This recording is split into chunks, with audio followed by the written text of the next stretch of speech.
The call came at 2 a.m. local time, the phone's harsh ring cutting through the humid African night. I fumbled for it in the darkness of my temporary quarters, still half asleep. "Emma, you need to hear this." My sister Rachel's voice dripped with smug satisfaction. "I solved our little property dispute. I sold the house." I sat up slowly, suddenly wide awake. "You did what?" "Oh, don't act so surprised," she said with a laugh. "That house has been sitting empty for months while you're off playing humanitarian. Someone needed to do something about it. My name is Emma Chin, and I'm a trauma surgeon volunteering with Doctors Without Borders in Uganda. The house Rachel was talking about wasn't just any property, it was our family home, left to us jointly by our parents. The same house she'd been trying to force me to sell for the past year." "Rachel," I said carefully, keeping my voice steady despite the anger building in my chest, "you can't sell the house without my signature. I'm co-owner." Her laugh echoed through the phone. "Actually, I can. Remember that power of attorney you signed before you left? The one for emergencies? Well, I used it. The sale closed yesterday. $800,000 cash." My heart stopped. The power of attorney. I'd signed it thinking Rachel might need to handle medical decisions for me while I was abroad. I never imagined she'd use it to sell our childhood home. "The house is worth at least $3 million, I said, my mind racing. "Why would you sell it for a quarter of its value?" "The market's terrible right now," she replied dismissively. "Besides, I needed quick cash. David's investment opportunity won't wait forever." David. Of course, my sister's husband of 2 years, the financial genius who had already burned through their savings with his get-rich-quick schemes. "You know what?" Rachel continued, her voice sharp. "You don't get to complain. You abandoned everything to play doctor in Africa. Someone had to deal with reality back home." I closed my eyes, thinking about what was hidden inside that house. Something Rachel knew nothing about, something that would make her quick cash sale look like the disaster it truly was. "Who bought it?" I asked, trying to sound defeated. "Some development company. They're demolishing it next week to build condos." She paused, probably waiting for me to break down or beg. When I didn't, she added, "I'll have your share of the money transferred to your account. Minus my finder's fee, of course." Of course. Rachel had always been like this, entitled, selfish, convinced that everything should go her way. Our parents' death 2 years ago had only made it worse. "When's the demolition scheduled?" I asked, already pulling up flight options on my laptop. "Next Thursday." "Why?" "Planning to fly home and stop it," she laughed again. "Don't bother. The sale's done, Emma. You can't change it."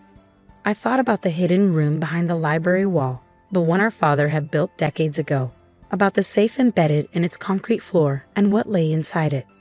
"We'll see about that," I said quietly and hung up. The next few hours were a blur of activity. I arranged emergency leave from a hospital, booked the first available flight to Boston, and made some crucial phone calls. By sunrise, I was on my way to Entebbe International Airport. During the long flight home, I thought about the last conversation I'd had with our father, just days before the car accident that killed both our parents. "The safe holds everything," he'd said, pressing the key into my hand. "Documents, accounts, everything I've built. Rachel can never know. She's not ready for that responsibility. Promise me you'll protect it." I promised, not fully understanding what I was agreeing to. It wasn't until after their death that I finally opened the safe and discovered the truth about our family's legacy. The papers inside revealed that our father, the quiet librarian everyone knew, had been living a double life. He'd spent decades building a real estate empire under various aliases, accumulating properties and investments worth over $50 million. All of it hidden, protected, waiting for the right moment to be revealed.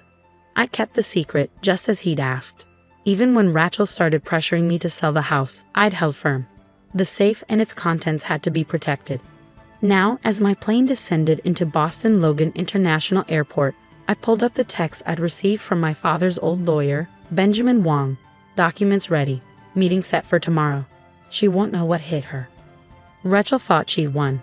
She thought she'd finally beaten her older sister, the one who'd always played by the rules. But she had no idea what was coming. As I collected my luggage, another text came through, this one from Rachel. "Demolition team's doing a walkthrough tomorrow. Last chance to say goodbye to the old place." I smiled despite my exhaustion. Perfect timing. The taxi ride to my old apartment was surreal. Boston had changed in the months I'd been gone. Or maybe I had. The familiar streets felt different somehow, charged with purpose. I unlocked my apartment door, dropping my bags in the entryway. Everything was exactly as I'd left it, covered in a thin layer of dust. I went straight to my office, to the locked drawer where I kept my most important documents. The key to the safe was there, along with copies of everything inside it. Proof of our father's empire, documentation of every property, every account, every investment. Rachel thought she was selling a $3 million house. She had no idea she was sitting on the headquarters of a real estate empire worth 50 times that amount. My phone buzzed again. Benjamin Wong. Everything in place for tomorrow. Are you sure you want to do this? It will destroy your relationship with her completely. I thought about Rachel's laugh when she told me about selling the house. About all the times she'd taken advantage, manipulated, and schemed her way through life. About how she used my trust against me, abusing the power of attorney I'd given her. Unsure, I texted back. Some relationships need to be destroyed. Tomorrow would change everything. Rachel thought she was clever, selling the house quickly and quietly, but she was about to learn that our father had taught me far more than she'd ever known. I sat down at my desk and began reviewing the documents I'd need for tomorrow's meeting. Every detail had to be perfect, because when the dust settled, Rachel would finally understand what it meant to truly lose everything. And I would be there to watch it happen. The morning dawned crisp and clear as I pulled up to our family home for the last time. 2 black SUVs were already parked in the driveway, one belonging to the demolition company, the other to Rachel and David. I checked my watch, 9:15 a.m. Right on schedule. Rachel was standing on the front porch with David, watching as men in hard hats conducted their preliminary inspection. She froze when she saw me step out of my car. "What are you doing here?" she demanded, her designer heels clicking against the wooden boards as she marched toward me. "I thought you were in Africa." "Surprise," I said calmly, adjusting my blazer. "I caught an early flight." David hung back, shifting uncomfortably. He'd always been wary of me, perhaps sensing that I saw through his smooth-talking facade. "You didn't need to come," Rachel snapped. "Everything's handled. The sale is final." "About that," I replied, pulling out my phone as a third vehicle turned into our driveway. "We need to talk." Benjamin Wong stepped out of his Mercedes, briefcase in hand. Rachel's eyes narrowed at the sight of our father's old lawyer. "What's he doing here?" "Mr. Wong," I called out, ignoring her question. Perfect timing. The demolition team's foreman approached, clipboard in hand.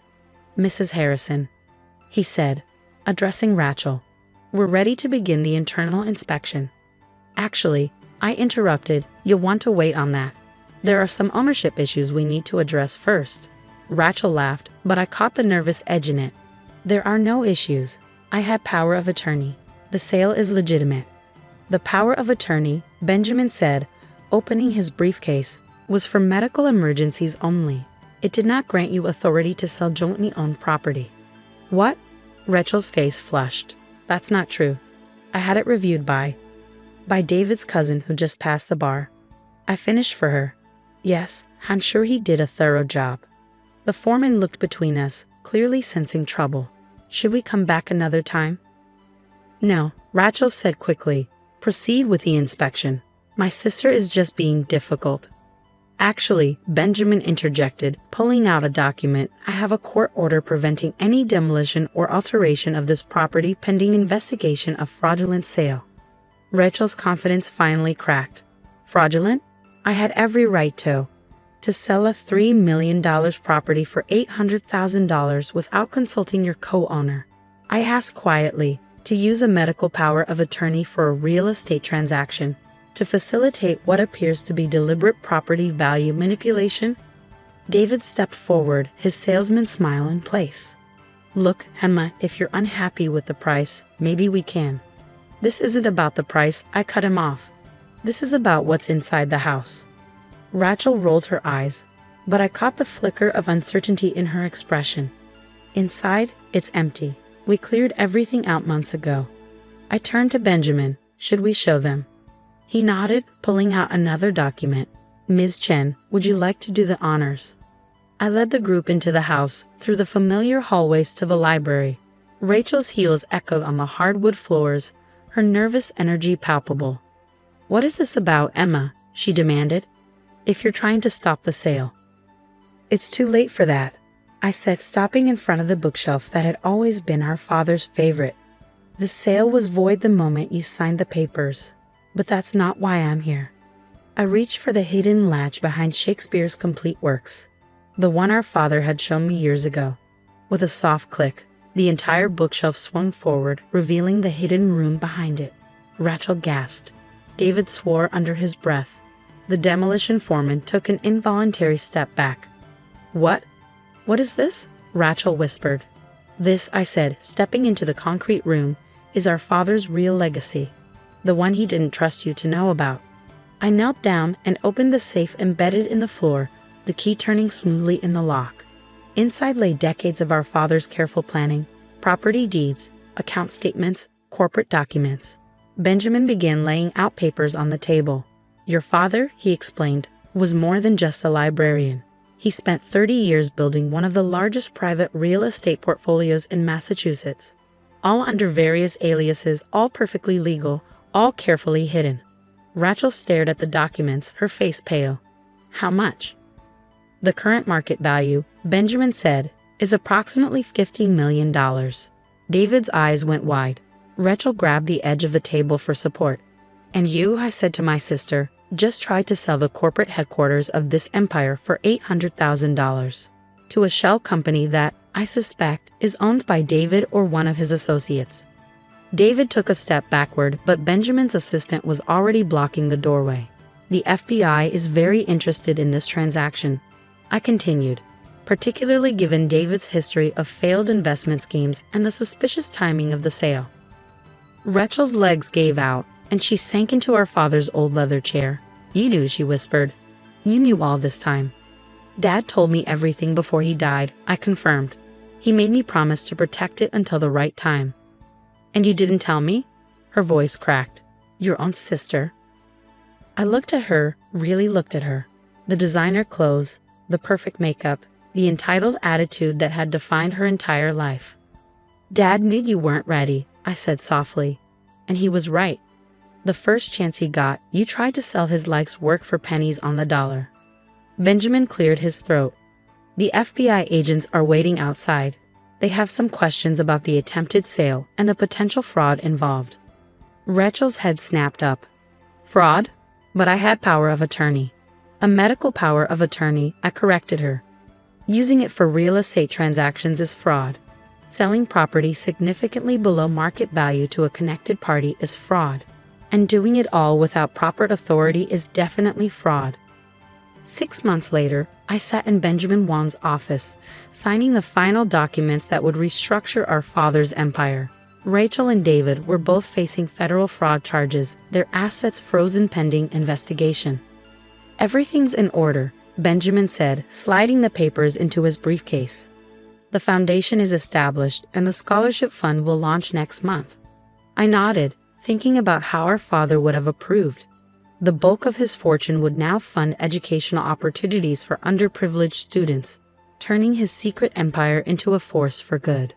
"Have you heard from Rachel?" he asked carefully. "Not since the indictment," I replied. "She tried calling a few times in the beginning, alternating between threats and tearful pleas for help. But after I testified about her fraudulent use of the power of attorney, she finally understood that there was no going back. The house still stood, though I'd had it completely renovated. The hidden room was now a secure office, its existence properly documented. The demolition company had been revealed as a front for David's latest scheme. He planned to flip the property for its true value once the fraudulent sale went through. My phone buzzed. A message from the hospital in Uganda. "When are you coming back? We miss our best surgeon." I smiled, thinking about how different my life was from what Rachel had imagined. She always seen my volunteer work as running away from real life. She never understood that I'd chosen that path precisely because I could, because our father had secretly ensured we'd never want for anything. "The FBI finished their asset trace," Benjamin said, pulling up some documents on his computer. "It seems David had set up quite an elaborate network of shell companies. He was planning to use your father's house as collateral for some substantial loans."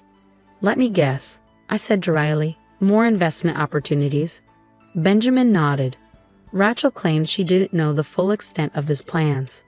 She knew enough, I replied.